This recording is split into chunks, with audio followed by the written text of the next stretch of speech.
সূর্যের নেশা ছাড়াতে সক্ষম হলো সোহাগ। এবার অভিমান ভুলে সোহাগকে আশীর্বাদ করলো ময়ূরাক্ষী। হ্যাঁ বন্ধুরা, আমরা এমনটাই দেখতে পারবো সোহাগের ধারাবাহিকের পরবর্তী চমকে। তোমরা যারা এই চ্যানেলটিতে নতুন আছো তারা কিন্তু অবশ্যই এই চ্যানেলটি সাবস্ক্রাইব করতে ভুলো না। তো চলো বিস্তারিত জেনে আসি।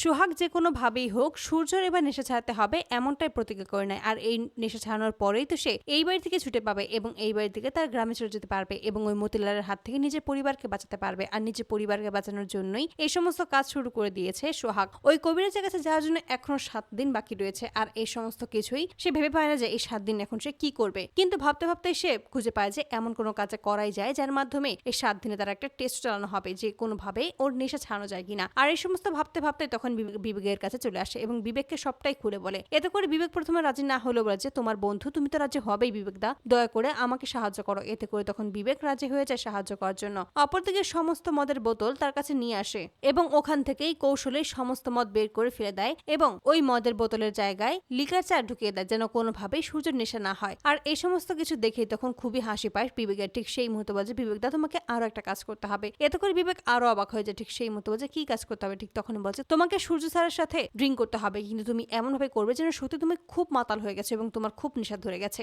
আর এতে করে সূর্য স্যার বুঝতে পারবেন যে আসলে এখানে কোনো ভেজাল নেই, আসলে ওনারই হয়তো বা কিছু একটা হয়েছে যার মাধ্যমে ওনার নেশা হচ্ছে না। এতে করে বিবেকও রাজি হয়ে যায়। তারপর সে একই রকমের কাজ করে যেভাবে সোহাগ সবটা শিখিয়ে দিয়েছিল বিবেককে। আর এই সমস্ত কাজ করে যখন বাড়ি ফিরে আসে আর এইভাবে যখন দিনের পর দিন চলতে থাকে, এতে করে তখন এক পর্যায়ে সমস্ত নেশা ছেড়ে দিতে সক্ষম হয় সূর্য। আর এতে করে সোহাগ খুবই খুশি হয়ে যায় এবং খুশি হওয়ার কারণেই তখনই ইন্দ্রর কাছে আসে আর তখন বলছে কর্তাবাবু, আমি কিন্তু আমার কথা রেখেছি, এখন আপনার কথা রাখার পালা। আপনি আমাকে বলেছেন সূর্য স্যার যদি আমি সমস্ত কিছু নেশা ছাড়তে পারি তাহলেই আমি এখান থেকে চলে যেতে পারবো আমার গ্রামের বাড়িতে। এখন তো সবকিছু ঠিক হয়ে গেছে, তাই এবার আমি আমার গ্রামের বাড়িতে ফিরে যেতে চাই। ঠিক সেই মুহূর্তে সূর্য আটকে দেয়, বলছে না সোহাগ, আমি তোমাকে কোথাও যেতে দেবো না। ঠিক তখন বলছে না সূর্য স্যার, এটা কোনোভাবেই হয় না, আমি স্পষ্ট করে আগেই জানিয়ে দিয়েছিলাম আমাদের দুজনের পথ আলাদা, তাই হয়তোবা এটাই আমাদের নিয়তি আর এটাই আমাদের করতে হবে। এই বলে তখন চলে যাবে। ঠিক সেই মুহূর্তেই সমস্ত বিমান ভুলে মুখোমুখি এসে দাঁড়ায় ময়ূরীকে। তখনই বলছে আমাকে তুমি ক্ষমা করে দিও সোহাগ, আমি তোমার উপর অনেক অত্যাচার করেছি, অনেক অভিযোগ করেছি এবং তোমাকে অনেক কথা শুনিয়েছি, অনেক অপমান করেছি, তোমাকে ভুল বুঝে অনেক অনেক কাজ করেছে যে সমস্ত কাজের ক্ষমা হয় না, কিন্তু তবুও আমি তোমার কাছে ক্ষমা চাচ্ছি। তবে তুমি আমার ছেলের নেশা ছাড়িয়েছো এবং আমার